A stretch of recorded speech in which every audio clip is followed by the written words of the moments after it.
Bonjour à tous et bienvenue dans cette émission, chers internautes. Nous allons parler de la RDC où le plan de balkanisation est toujours en marche. En tout cas, le sujet a été relancé par l'évêque du diocèse de Bunia, Monseigneur Dieudonné Uringui, qui dans son homélie a clairement déclaré que le plan de balkanisation est toujours en cours. Il dit qu'il a été en Allemagne et il a vu une carte où le pays a été divisé en 4 parties et il affirme que on veut faire de la RDC comme on a fait au Soudan. Nous avons comme invité Freddy Mulumba. Freddy Mulumba, vous le savez, il est politologue, écrivain, mais aussi directeur général adjoint de la RTNC. Freddy Mulumba, qui a fait passer plus de 10 ans dans la lutte contre la balkanisation de la RDC. Freddy Mulumba, bonjour. Bonjour Adam. Alors après donc l'évêque Dieudonné Uringui, on sait que avant lui il y avait aussi le cardinal Ambongo qui était au Kivu, qui a confirmé le plan de balkanisation. Alors cher Freddy, on pensait que le plan de balkanisation était déjà dans les oubliettes. Adam, je pense que ce plan date il y a longtemps. Avant même que l'AFD soit mise en place. Je me rappelle quand j'étais au potentiel, après avoir fait la campagne contre la balkanisation, nous avons reçu 2 personnes. Moi avec Emelka Bongo, donc de l'ambassade américaine, dans mon bureau au potentiel, qui nous demandaient, qui voulaient comprendre la balkanisation, ça vient d'où, c'est quoi, ils ne comprenaient rien. En fait, c'était le département d'État américain qui avait demandé à ce qu'ils viennent me rencontrer. On a eu une discussion pendant 1 heure. Et on leur a expliqué qu'est-ce qui est derrière tout ce qui est guerre à l'Est et tout ça. On a cité certains ouvrages. Et ils ont fait rapport à Washington. Et de Washington, il y a eu fuite dans Wikileaks. Et dans Wikileaks, tout ce qu'on avait parlé avec les diplomates de l'ambassade américaine est sorti. Donc, ils ont relaté tout ce qu'on avait dit. Ils sont arrivés à la fin pour dire nous ferons par tous les moyens pour que l'image de l'Amérique ne soit pas ternie. Et après ça, on m'a invité. J'ai fait 21 jours en Amérique, en commençant par le département d'État. On nous avait invités. On était 8 Africains avec 2 Congolais. On a eu des discussions au département d'État avec tous les services qui s'occupent de l'Afrique. Après discussion, il y a une dame, Catherine. Catherine, c'est une Américaine blanche qui travaille à l'ambassade ici en 2000. Elle s'occupait de l'économie. Après avoir discuté, elle m'a appelé de côté. Elle me dit, nous sommes inquiets pour votre propre pays. On ne voit pas les élites émerger. J'avais amené les livres sur la balkanisation qu'on avait publiés avec certains intellectuels. J'ai distribué partout où je suis passé. C'est pour vous dire que les projets existent bel et bien. Quand quelqu'un vient dire que le projet n'existe pas, il n'est pas honnête. Les projets de balkanisation existent bel et bien. Maintenant, ce qui est beaucoup plus intéressant, c'est comprendre la logique du monde capitaliste. Et quels sont les acteurs de cette balkanisation? Les acteurs, c'est d'abord le clan Bill Clinton, qui était à la base de la guerre de l'AFDEL, et que Mouzé a essayé un peu de changer la donne, et on l'a assassiné. Donc l'objectif pour ces gens, et pour la plupart, sont des gens qui étaient à Berlin en 1885, ou bien leurs petits-fils, qui estiment que le Congo leur appartient. Comme le Congo a été une création de Berlin, de multinationales, ils ont aussi le droit de revoir les frontières. Ça, c'est un des deux. Ces gens disent aussi que le Congo est trop grand. Il faut le couper pour mieux gérer. Mais il y a un soubassement raciste, pour ne pas dire racial. On ne peut pas laisser beaucoup de richesses aux Noirs. Sans le fond du problème, en d'autres toutes dimensions économiques. Les Noirs ne méritent pas ça. Voilà pourquoi on peut tuer des millions de morts, personne n'en parle, même pas un procès. Donc ça sont les multinationales. Derrière les multinationales, vous avez des hommes d'affaires. Je veux parler des blancs clan Bill Clinton. Donc c'est eux, ils étaient à Arkansas. La plupart des hommes d'affaires sont des hommes d'affaires d'Arkansas qui ont monté le coup. en disant nous mettons la main sur les richesses du Congo, ensuite on les coupe en morceaux. Et même au niveau du Parlement, du Congrès américain, il y a eu quand même des déclarations. Fess William, qui était le premier président qui s'occupe de la sous-commission Afrique, il avait dit clairement, le Congo, il faut le diviser en cinq États. Ça existe bel et bien au Congrès américain. Ceux qui veulent, qui doutent, qu'ils aillent vérifier. Donc, ces gens, ces capitalistes, ces globalistes, ne vont pas baisser les bras. Mais comment vont-ils procéder alors pour mettre ce projet de balkanisation en marche? Quelles sont leurs techniques? C'est d'abord, on a utilisé les Rwandais et l'Ouganda.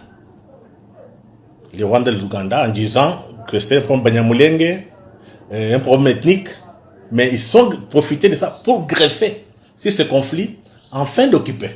Donc ils ont calculé, ils ont fait un plan à long terme.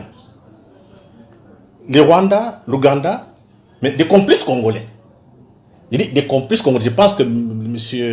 l'évêque a dit très clairement. Il y a des gens qui sont à Kinshasa, qui ont déjà pris contact, donc parmi les dirigeants congolais, qui ont pris contact pour combattre le pays. Il les connaît.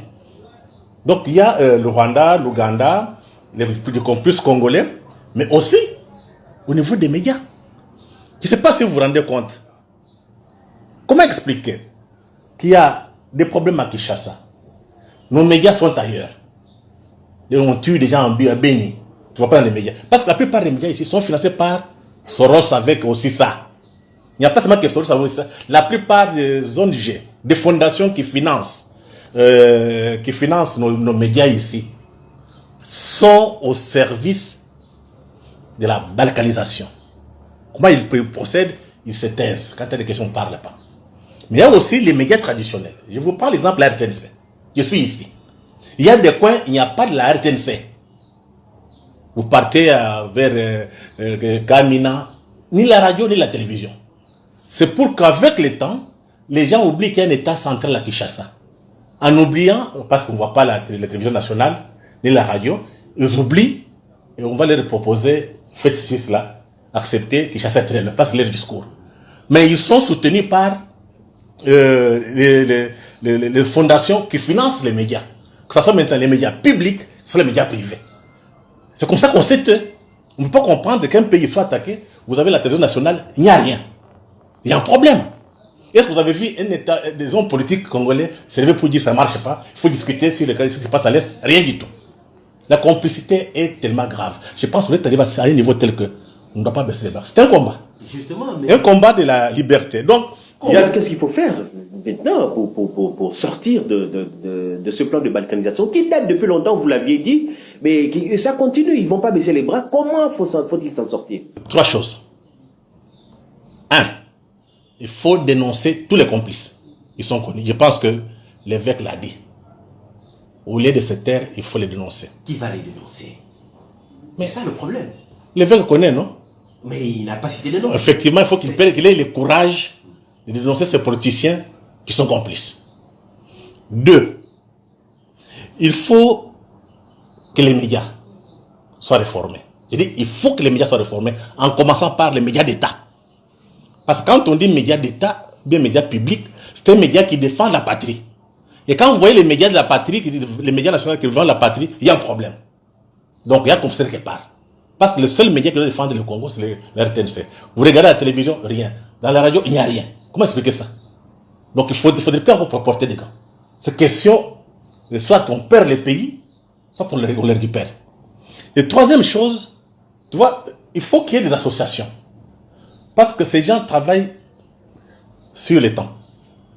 Monseigneur a dit 30 ans pour arriver à ce qu'on coupe le Soudan. Ça fait combien d'années on a fait ça? Ça fait plus de 20 ans. Donc, comment ils procèdent? On tue des Congolais qui sont aux frontières. Les Congolais fuient au Kivu, en Ituri. La place est vide là. On place des Rwandais. Monseigneur l'a dit. Le cardinal a dit la même chose. Il y a même les rapports des Nations Unies. Et je demande aux Congolais de lire les rapports des experts de 2012 et les rapports mapping. Tout est écrit. Une question. Pourquoi à Kinshasa, les hommes politiques se taisent? Si les hommes politiques se taisent, ils sont complices. Voilà pourquoi il faut maintenant créer des associations qui ont pour objectif de sauver la patrie, de lutter contre la banalisation. Donc, quand il y a des associations, des jeunes gens qui peuvent même, ça peut même pas dire pendant 10 ans, 20 ans, parce que l'occidental, les capitalistes ne comprennent que les rapports de force. Si vous n'êtes pas organisé, il ne viendra pas travailler à votre place. Donc, c'est ces associations qui vont mobiliser le peuple. Et quatrième élément, l'armée. Il faut nettoyer. On est tellement infiltré. Et qu'on ait le courage. La liberté a un prix. Moussa Kabila a été assassiné parce qu'il n'a pas voulu accepter n'importe quoi. Lumumba a été assassiné. Donc il ne faudrait pas qu'il y ait encore des gens qui doivent mourir. Ce signifie qu'il faut protéger nos élites. Il faut mobiliser le peuple et notre armée. Là, l'indépendance, on ne donne pas gratuitement. Donc c'est notre travail en tant qu'intellectuel, en tant que citoyen. Et c'est tous les médias. Il faut créer de nouveaux médias. Ça signifie que des médias qui ne sont pas financés par l'Occident. Parce que les gens qui reçoivent l'argent de l'Occident sont corrompus. C'était pas marcher des mots. Tous ces petits médias que vous avez là, qui sont dans l'histoire, dans le sexe, Mokuna, c'est une diversion. Aujourd'hui, on vient de parler, ce que Monseigneur a parlé. Regardez dans les médias, les réseaux sociaux, qui en parle? Donc, tous les réseaux sociaux, c'est une diversion. Donc, il faut créer des médias alternatifs. Et pour cela, il faut le sacrifice. Mais, dernière question. Il y a des gens qui lient le projet de balkanisation à un pouvoir, à un régime. Or, en vous entendre parler, c'est un projet qui dure dans le temps.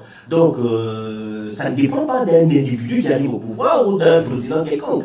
Non, je pense que la difficulté pour les Congolais, c'est quoi? On est dans les sentiments. On est faible. Le projet a été monté en 1994 par les Américains. On avait demandé à qui? Ils ont dit nous voulons couper le Congo. Quelle que soit la personne. Donc si vous ne mobilisez pas la population, il n'y aura rien.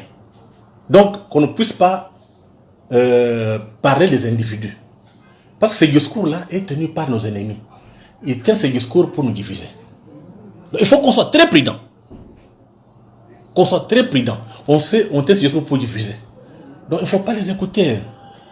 Notre problème, mobiliser notre peuple. Notre armée doit être debout. Et nos intellectuels aussi. Les intellectuels, beaucoup sont corrompus. Ils sont où?